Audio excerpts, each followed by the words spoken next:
Our News is brought to you by Alive. Tonight on Our News, a teen believed to be involved in a rape and robbery arrested by police.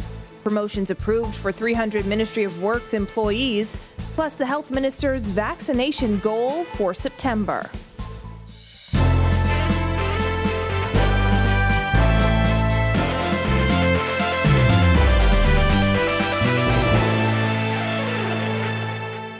Welcome to Our News and thanks for joining us. I'm Christina Dragovich.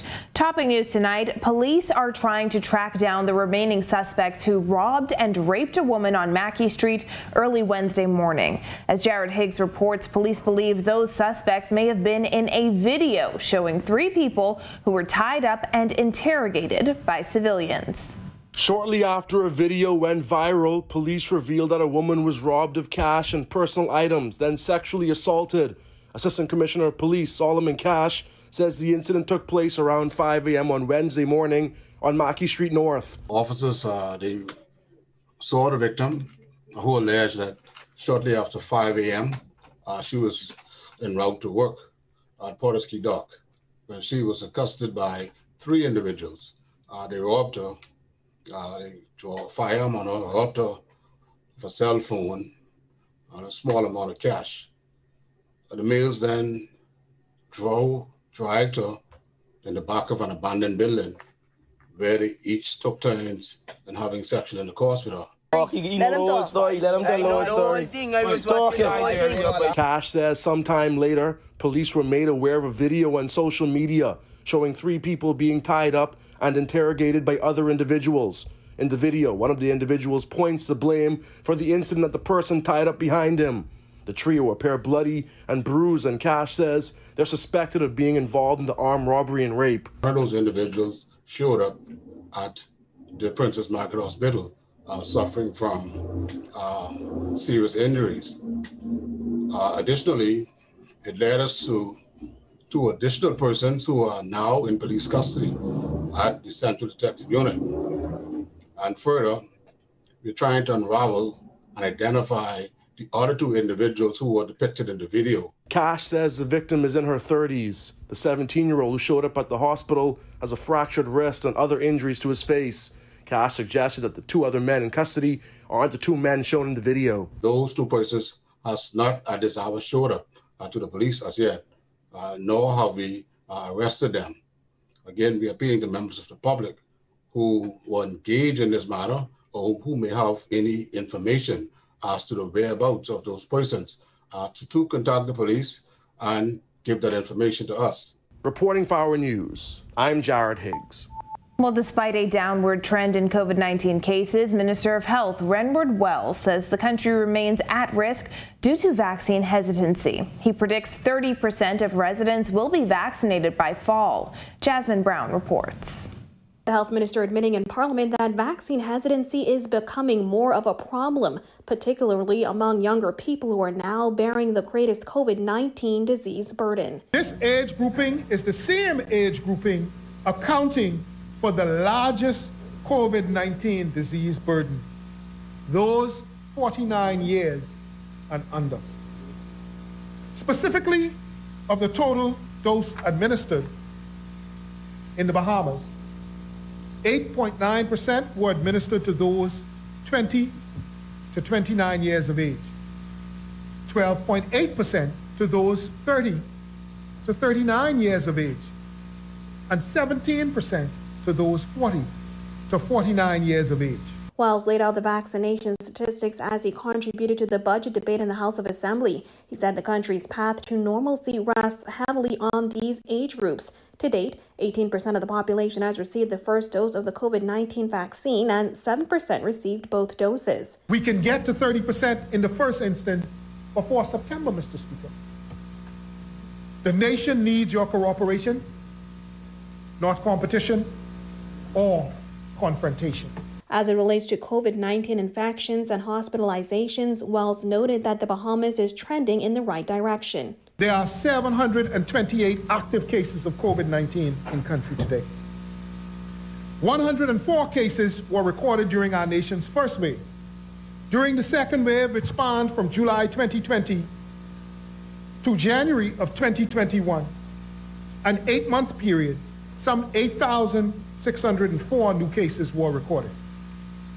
Thus far, Mr. Speaker, in the third wave, we've recorded some 3,494 additional new cases.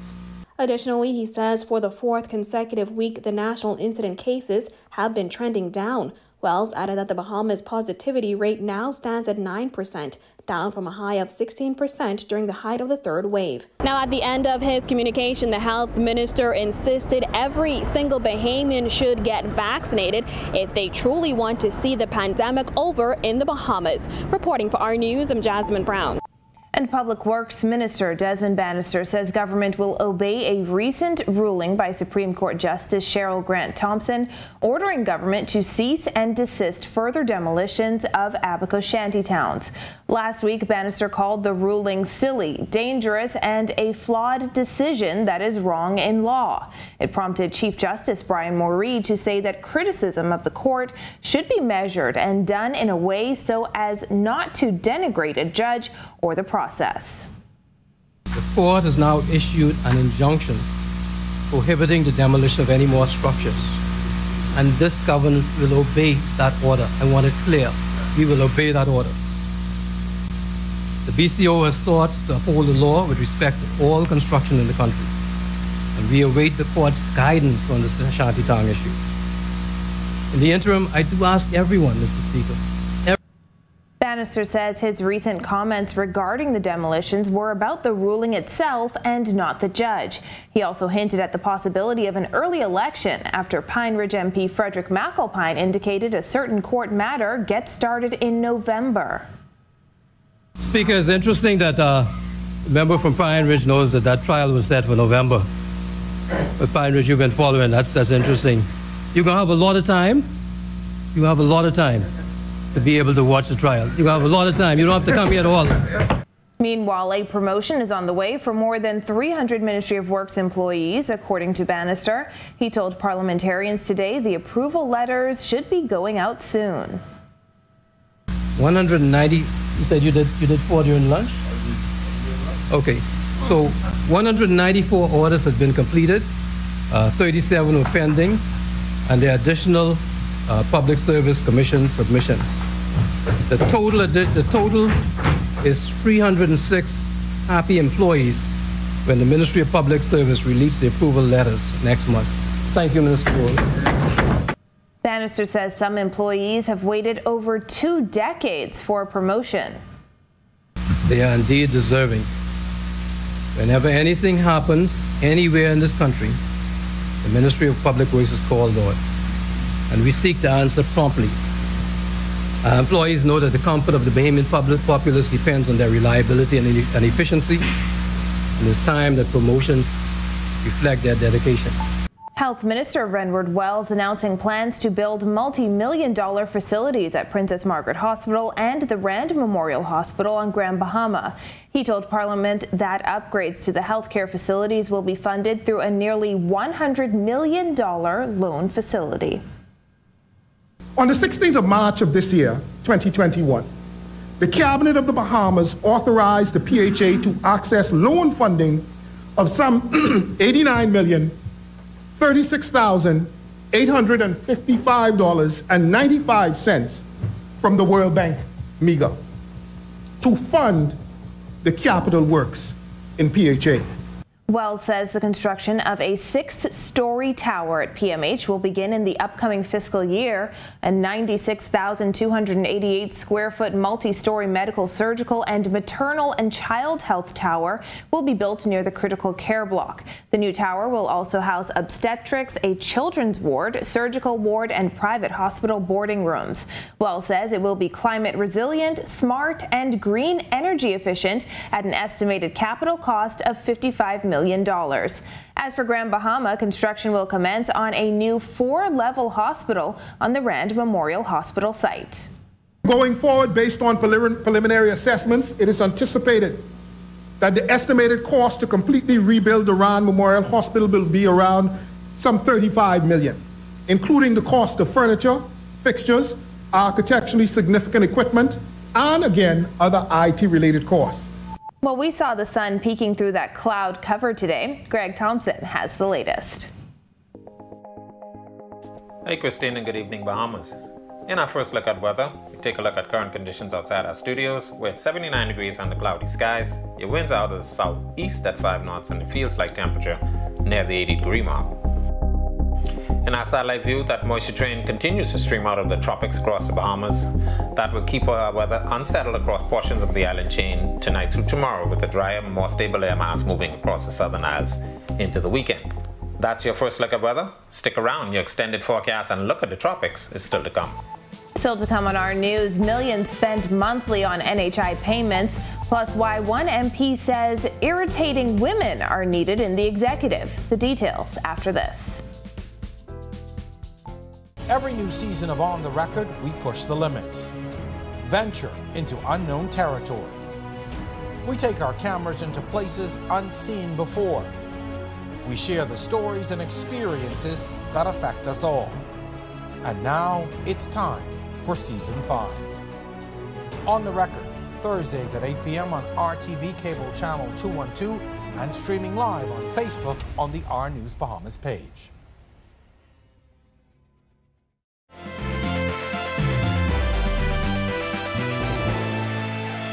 Well, national health insurance payments to healthcare providers and laboratories total $2 million a month, according to Health Minister Renward Wells, who continued his budget debate contribution in Parliament today. This accounts for some 86% of the NHIA's total cost. To put it another way, just 14% of the monies allocated to NHIA is used for administrative costs, ensuring that the bulk of the expenditure is utilized to provide access to primary care for the Bahamian people. The Christie administration introduced the enrollment and primary care phase of NHI on May 1st, 2017.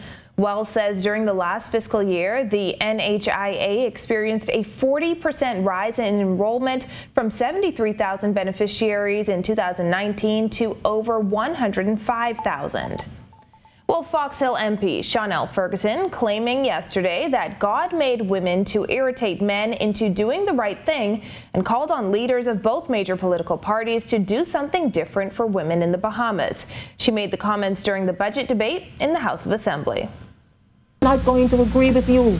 We're going to be difficult around the table. But just think about this. Think about this. When you have an oyster, and there's this beautiful pearl that comes out of it. It's from the irritation in that oyster that you get a pearl. And God made us this way for a reason. He made us this way to irritate you to do the right thing. The F&M MP suggested the pattern of having women as token cabinet ministers should end. Her comments come 1 week after Seabreeze MP Lanisha Roll, who abruptly resigned as Minister of Youth, Sports and Culture in February, said she was bullied while in cabinet and claimed she received no protection from anyone. At the time of her resignation, Roll was the only woman in cabinet. Days later, West, Grand Bahama and Bimini MP Pakisha Parker Edgecombe was appointed Minister of State for Disaster Preparedness. She is currently the only woman in the executive branch. Do something different for women. Not necessarily me. I'm good. I can do all kinds of stuff. Do something different. Somebody told me don't talk about this, but I am going to talk about it. We're more than 50% of the population. Do something different. Member for Kalani, member for Cat Island. Do something different. And the home porting inauguration of Adventure of the Seas is set for tomorrow on Grand Bahama. Straw vendors on that island say they're excited that things are finally looking up. Jillian Gray has that. Only 3 of the nearly 50 stalls in this straw market is open, but that's not deterring vendors, as they say they're optimistic that things are going to turn around soon. We haven't gone through this before, not quite like this, but it's always a first time. A first time. And I'm sure we're going to come out as good as we were before, or better. For more than 30 years, Simeon Brown has come to this shop in Port Lacaya to sell goods to tourists. The business was originally his wife's, but the retired police officer says he kept it going after she passed away. With Grand Bahamas tourism industry in a slump, Brown says he's had to use his pension just to pay the rent. He's hopeful, though, that with the return of cruise passengers, those days are behind him. If you're depending on what you can make right now, you're going to die. Andros native Mary has been a straw vendor her entire life, a trade passed from her mother to her. She's not been to her stall for nearly a year and business has been slow, but she remains hopeful of a turnaround. Some days I come out here and I don't make nothing. Sometimes I make a little, but the truth of the matter is just to be in my right mind and have a place to come to work because so many people don't have a place to go. Despite the hard times, Mary says it's her faith that keeps her going. I trust in the government and everything, but miss, my hope is in Jesus. Adventure of the Seas set sail from Nassau recently and will port in Grand Bahama. RCL's VP of Government Relations in the Americas, Russell Benford, says they've been interested in Grand Bahama for some time and see it as the perfect place not just for them, but for all cruises. We're a 40% owner of the Grand Bahama shipyard. And as you may have heard, we're looking at, acquiring maybe the Lucayan Hotel and some other things, in Grand Bahama. So this was a natural for us. We've been looking for years for additional capacity to bring our cruise ships, and we think Freeport Grand Bahama is a perfect place to do that, not just for Royal Caribbean, but we think the cruise industry has a lot of opportunity for growth. That's good news for these vendors, and they say once clients start to ship in, it's their authentic products and customer service that'll keep them coming back. Reporting for our News, I'm Jillian Gray. When our news returns, Grand Bahama Utility making major strides, and later, great gift ideas for a great dad. Stay with us.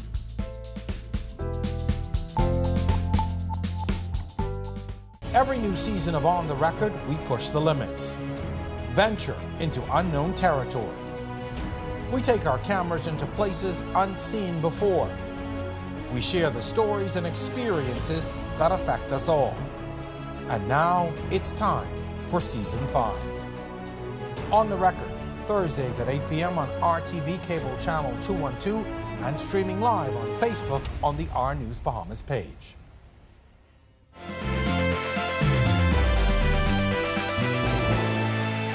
This is our news. Welcome back.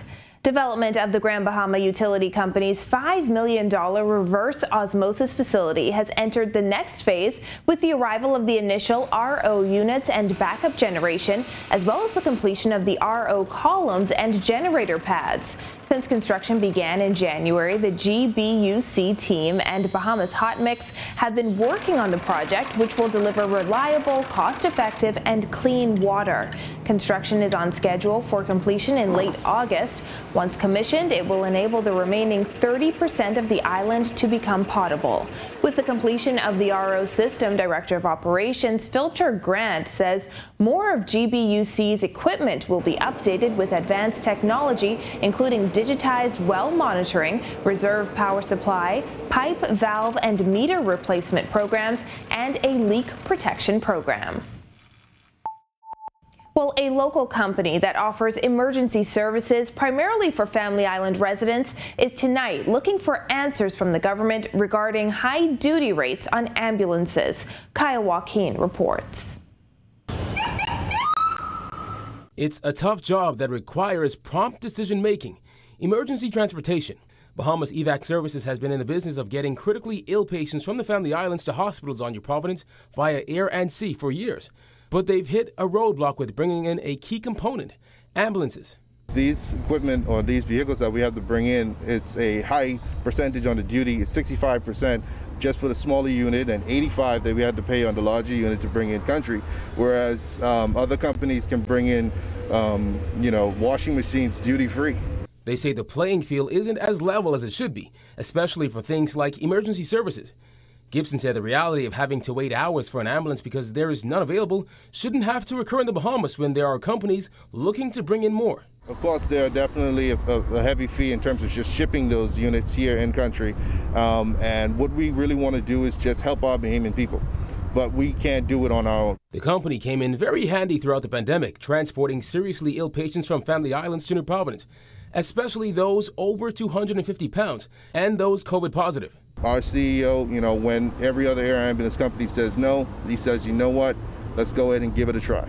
Gibson says repeated letters to the Minister of Finance have gone unanswered, even when they sought to offer assistance. Bahamas EVAC's fleet of ambulances includes an all-purpose vehicle that can handle just about any terrain and is the only one in the Caribbean. So say your family is at Goodman's Bay and, someone had a drowning incident. The bay is a little ways away from the hard land, and having a unit on site such as this, you don't have to carry that patient, whether they're on the sand, all the way up. We reached out to Acting Financial Secretary Marlon Johnson, who said the rate of duty for ambulances is fixed at 65%. But when it comes to why there is duty on them in the first place, he said that's a policy question that'll have to be taken up with lawmakers. For Our News, I'm Kyle Joaquin. Well, are you still looking for a Father's Day gift? We've got a few ideas right after this. Every new season of On the Record, we push the limits. Venture into unknown territory. We take our cameras into places unseen before. We share the stories and experiences that affect us all. And now it's time for Season 5. On the Record, Thursdays at 8 p.m. on RTV Cable Channel 212 and streaming live on Facebook on the R News Bahamas page.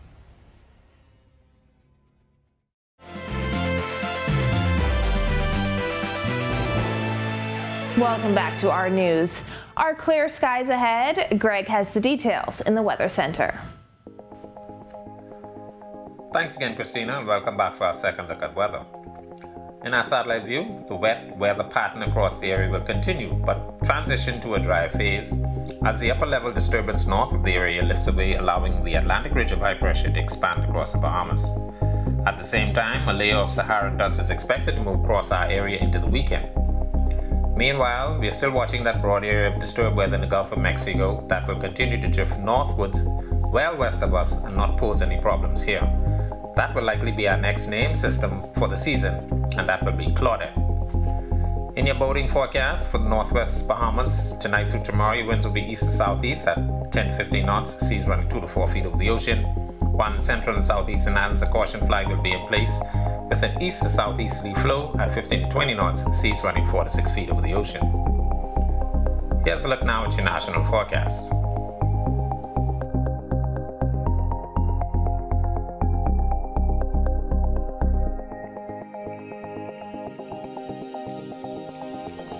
A look now at your extended forecast through Tuesday.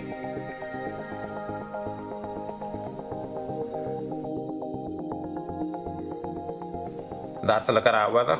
Have a safe night, everyone. Back to you, Christina. Thanks, Greg. Well, dads aren't always easy to shop for, so to make your job a little easier this Father's Day, Berthany McDermott rounded up a list of a few cool gift ideas to surprise the father or father figure in your life.